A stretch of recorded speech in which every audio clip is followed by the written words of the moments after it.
The following program is sponsored by Jewish Federation of Palm Beach County. This episode of Mosaic is brought to you in part by the Stacy and Mark Levy Center for Israel and Overseas.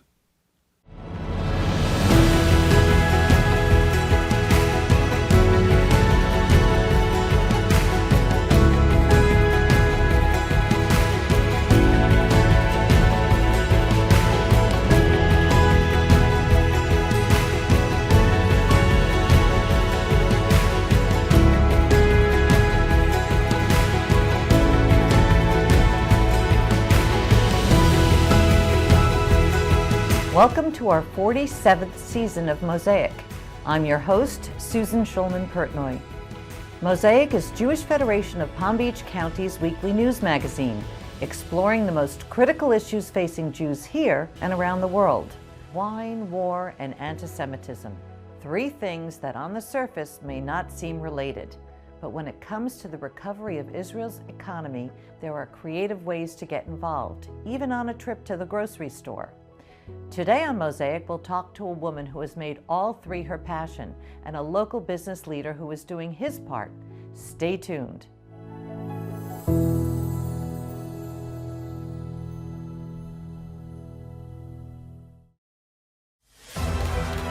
If you want to make a difference in the lives of people, there's no better place to be engaged, involved, and give than the Jewish Federation of Palm Beach County. And being a part of our collective efforts, we are able to strengthen Jewish life, care for those people in need, care for the people of Israel, and confront anti-Semitism and acts of hatred against the Jewish community. This is just the beginning. We can build this community even bigger and better. Together, we can look to a very, very bright future. Now is the time.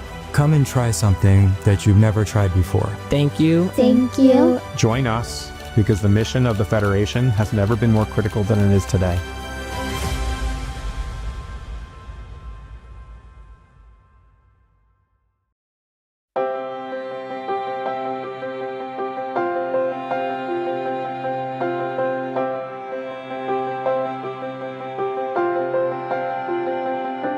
We're so proud to celebrate our community visionaries, donors who contribute $1 million or more, serving as an inspiration for all of Jewish Palm Beach.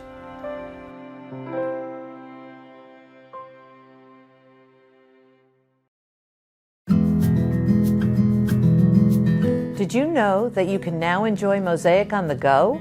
Listen to the Mosaic podcast by scanning the QR code on the screen or find it wherever you listen to podcasts.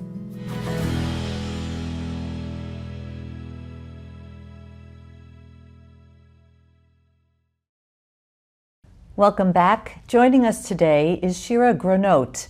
She's an expert on everything to do with wine and even is a co-founder of the Israeli Wine Coalition.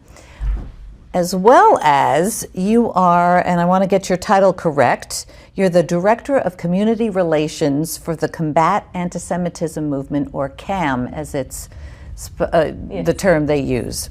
Welcome to Mosaic, Shira. Thank you so much for having me. It's such an honor to be here. So let's start with CAM. What is it and what do you do for them?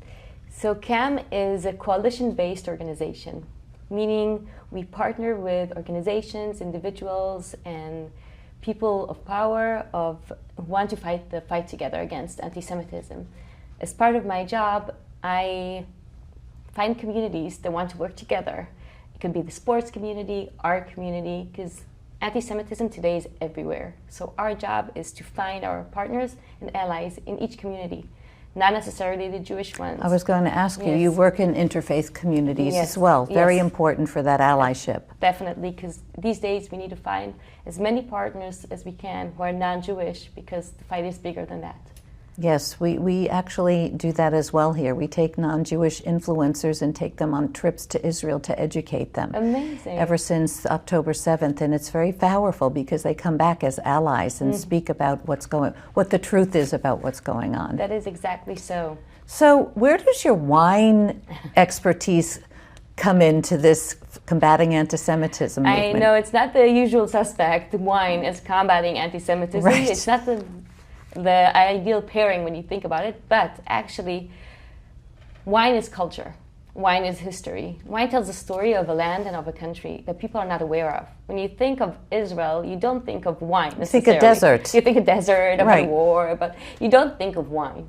But actually, it is a legacy and a heritage. We are one of the most ancient wine-producing countries. If you think about it, the first ever drunk to be mentioned in history is Noah. Noah in the Bible was a wine grower, winemaker, and he loved the wine. How do you back up that with facts? The Bible. First of all, you started the Bible.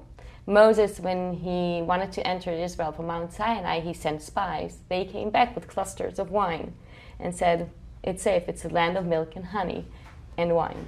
And even King David had 2 sommeliers in his court, it's mentioned in the Bible. But not only the storytelling part. We find, archaeology-wise, findings from thousands of years ago. Israel, from north to south, is full with archaeology findings of winemaking and wine production. If it's chalk seeds that you can see, or the amphoras that we find. And actually, a few years ago, we found in Yavne, which is a main city, the largest winery in the Middle East from the Byzantine times. So you can see that it was from Yavne to the desert, the path of perfumes and gemstones, and a big exporting that. And yeah, wine production was always there, part of it. And it's also plays such a big role in our rituals. Yes. So back then as well. Mm-hmm. Back then, findings from the temple found that the biggest room and the most expensive room was the wine drinking room. This is the moment to share together. Yes. But over the years, the wine culture just dissipated, didn't it? It and did then stop. You resurrected it rather recently. It is very true. It stopped because we went through a lot of regimes. One of them was the Ottomanian regime. And in Islam, it's forbidden to drink alcohol. So the vines, most of them were torn. And replacements of coffee and hashish and marijuana were planted. Actually, it's very interesting. And in the 1800s was the revival, you can say, when Baron de Rothschild came to Israel with experts from France and started producing wine. It was horrible. It was really bad wine because experts from France in a very hot country, it's not the same production. But within the years, it started to be more and more common to see winemakers. I can say that the 1980s was really the beginning. We had 10 wineries in the 1980s, and in year 2000, we have 400 wineries. Oh my goodness. That is a very rapid growth. And for the past 20 years, there's been a revolution of identity, of understanding which wines are best, and we have actually also the first recognized officially wine region in Israel, the Judean Hills. And soon to be the desert appellation will be the first desert wine appellation in the world. So what are some of the challenges, specific challenges to the wineries? So since the war, everything changed. First of all, most of the winemakers were called to reserve duty, leaving behind the winery, leaving behind the colleagues, friends, wives to take care of the wine, and it was really in a crucial time as well. This is not only that, in the north, due to Hezbollah bombarding, a lot of vineyards were completely destroyed and ruined and neglected because it was too dangerous to come to the vineyards. So a lot of vineyards are completely destroyed due to neglection or to bombarding and loss of hectares and hectares of vineyards. And rehabilitation will take decades. So it's so sad, but so how do you use your talk when you're with all these groups, and how do you integrate the wine with combating anti-Semitism? Something happens when you sit around a table with food and wine. It becomes not a debate, but a moment to relax and to start a conversation. When you open up the bottle of wine, let it breathe, and a living creature is the wine, like us. So it's a moment to relax and to start listening. And also, it's a chance to tell a story and a history of a land and a culture and to meet the people. For example, when we host at CAM delegations from the White House, chief of staffs, AGs, or legislators, they see Israel from north to south. It can be very tiring and tough week.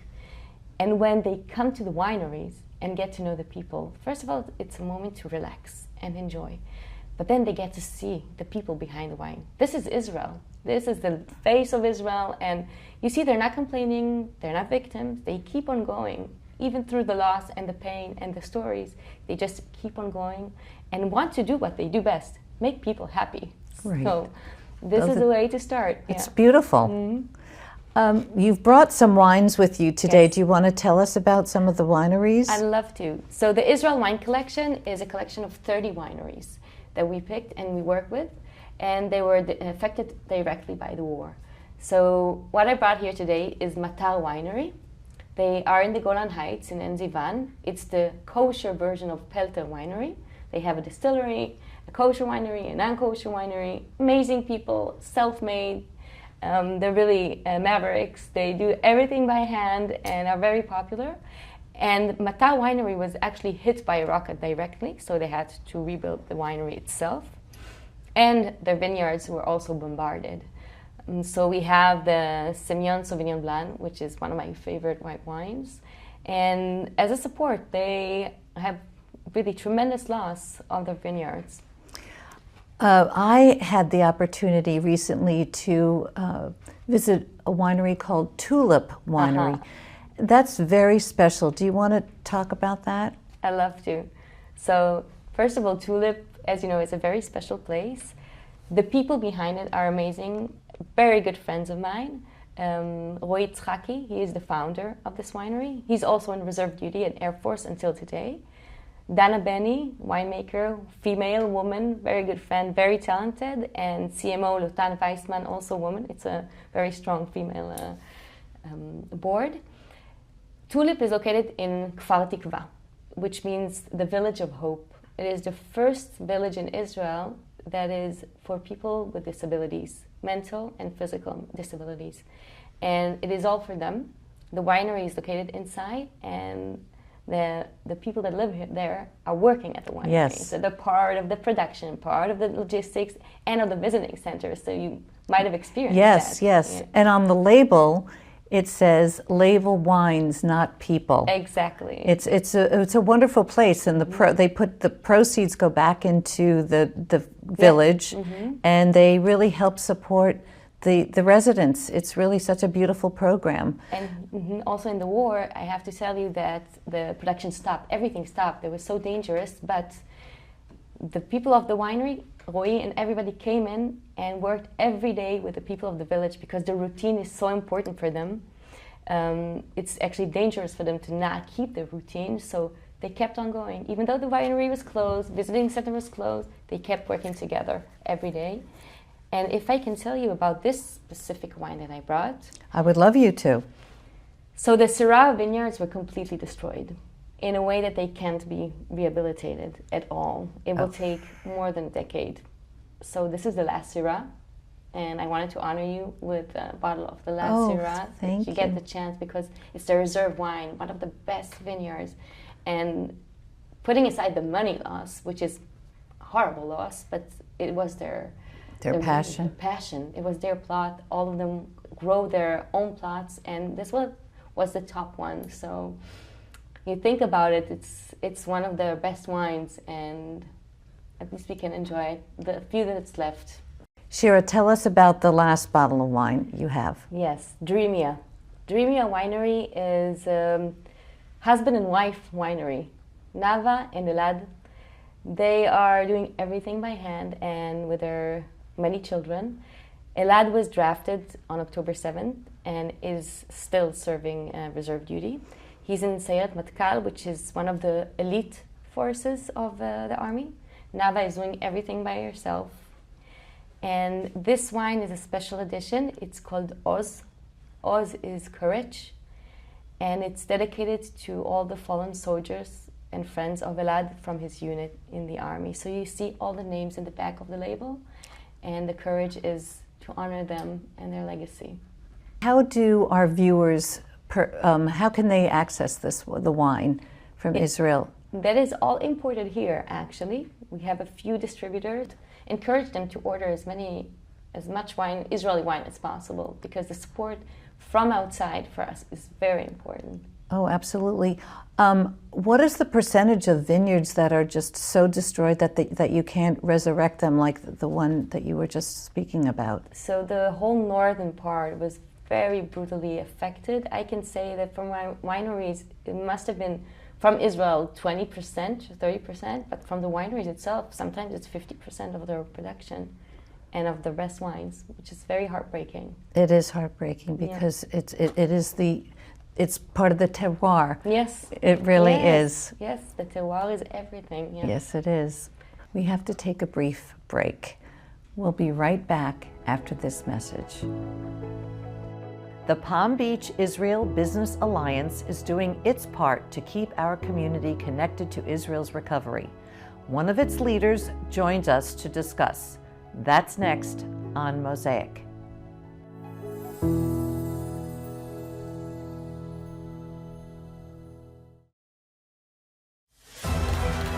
If you want to make a difference in the lives of people, there's no better place to be engaged, involved, and give than the Jewish Federation of Palm Beach County. And being a part of our collective efforts, we are able to strengthen Jewish life, care for those people in need, care for the people of Israel, and confront anti-Semitism and acts of hatred against the Jewish community. This is just the beginning. We can build this community even bigger and better. Together, we can look to a very, very bright future. Now is the time. Come and try something that you've never tried before. Thank you. Thank you. Join us, because the mission of the Federation has never been more critical than it is today.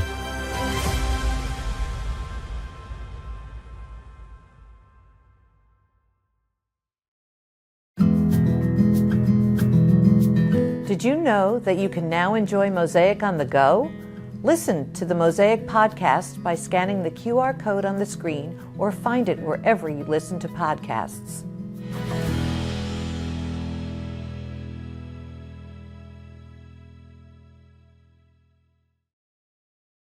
Welcome back to our program where we've been in conversation with Shira Granot, who's an advocate for Israel and an expert on Israeli wine. So joining us now is Guy Kuperman, who has a degree from Tel Aviv University, and also you were educated at Harvard Business School as well. Correct. Welcome to Mosaic, Guy. Thank you so much for having me. Guy, you're part of our Federation's Israel Business Alliance program. Can you describe what that is? At the Alliance, we are uniting business leaders from the region together with the Federation, together with the BDB, the Business Development Board. Correct, of the county, and with BDO. What is BDO? Well. BDO is one of the top accounting firms that is very active here in the region as well, and they're helping us with helping Israeli entrepreneurs and Israeli businesses to establish their business here in the region. We've been fortunate to work with a few tech companies and helping them as they're building an assembly line here for medical devices, joining an incubator that is run here. We help to fund move some of its operation from Israel to the region. And by doing that, we're building bridges between the very fast-growing economy here in the county to the Israeli economy that is in a very specific situation in a very specific time. Yes. Well, how did that work during since October 7th? How did that affect what you're trying to create here? I would say that it's intensifying the need.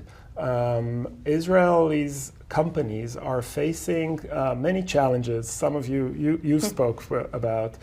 Some of them are coming from the outside. There are folks that are talking about BDS in Europe. There are different challenges that a draft soldier that is running a business and he's in the army for 6 months in a row is facing and need to overcome. And as such, bringing them here and allowing local leaders to invest, to partner with them, to trade with Israeli businesses is really promoting success over there in Israel. Oh, absolutely. But how did the Israeli businesses find you?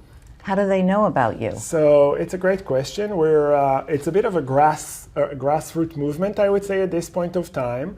We are very active in Israel as well, talking with different type of venture capitals and local businesses.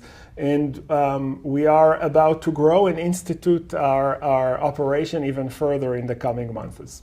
So I've seen many changes in Israel. I've been to Israel about 6 times since the war started, and every time I go there, there's something different. But from your own personal experiences, what do you think is needed right now the most to help the economy? Either one of you. Yeah, I would say that obviously giving is very important. In addition to giving, we can do. People here in this region, we can make action that support Israeli businesses. And again, unlike the BDS movement, I would like to call it ITI, which is invest, trade, and incentivize. We can all, and it doesn't need to be big, right? It can start small, but we can figure out ways, how do we invest in Israeli businesses? How do we trade? How do we buy goods? How do we buy services from Israeli businesses? And how do we incentivize? How do we create strong programs and capabilities for us here to partner with Israeli businesses?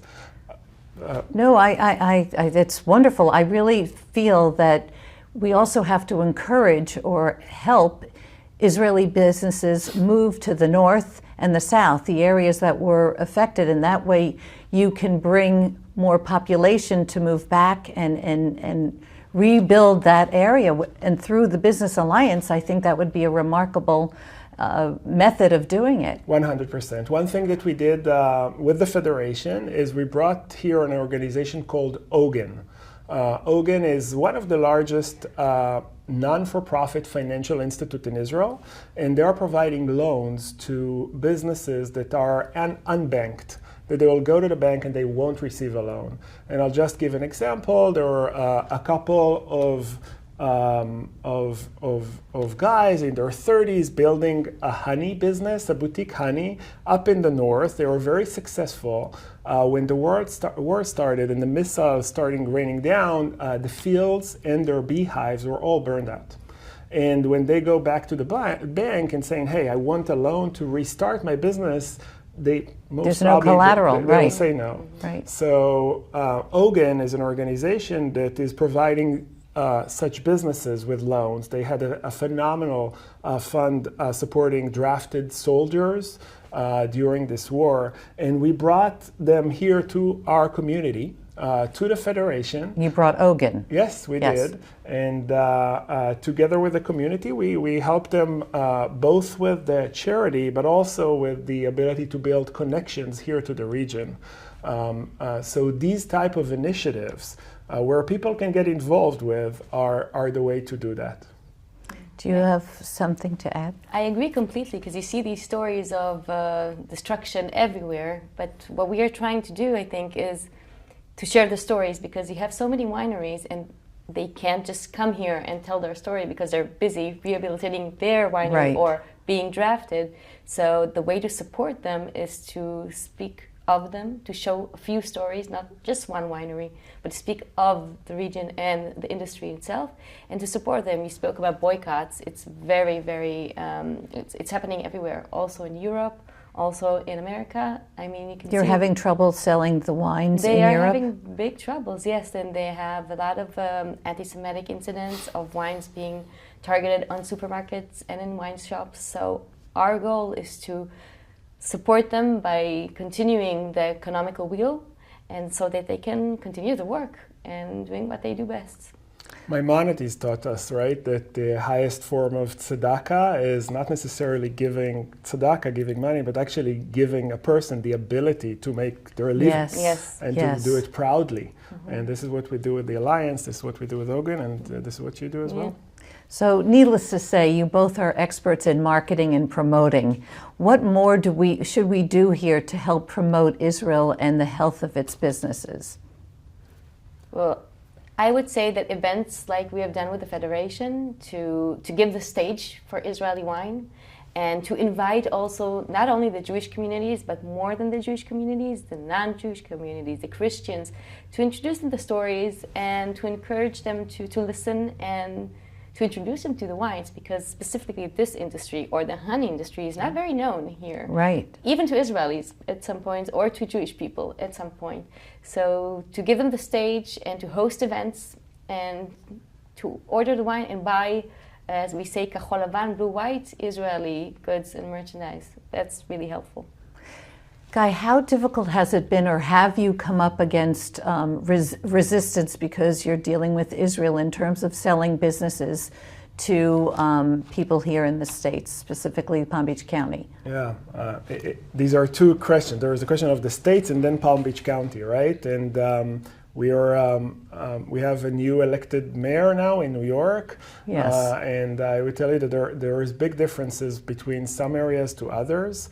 The county has been a phenomenal gateway to Israelis' businesses into the U.S. And I encourage both business people here in the region and Israelis to do more because it's an amazing launchpad. I would say that there are other areas where the business environment is less friendly, and it's absolutely felt, unfortunately. Mm-hmm.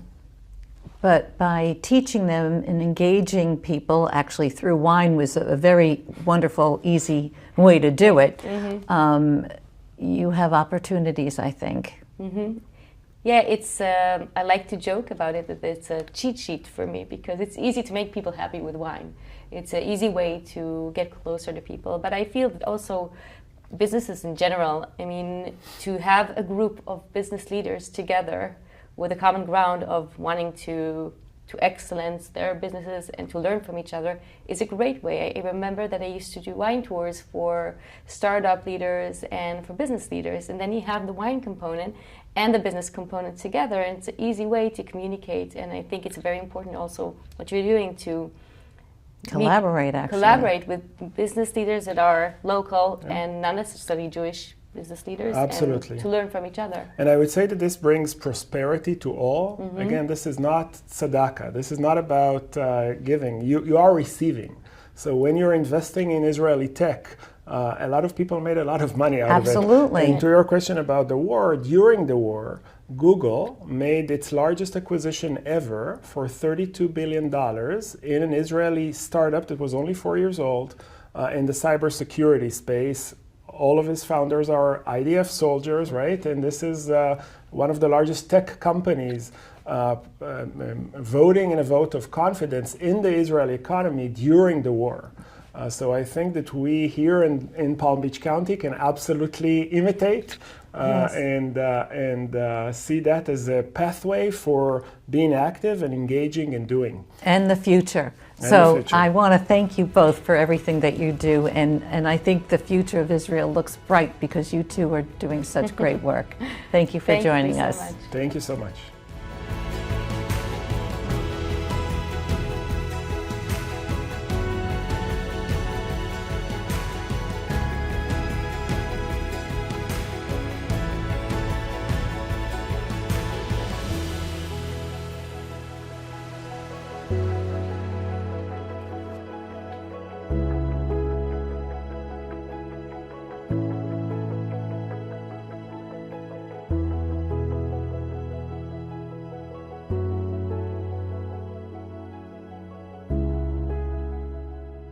This program is sponsored by Jewish Federation of Palm Beach County.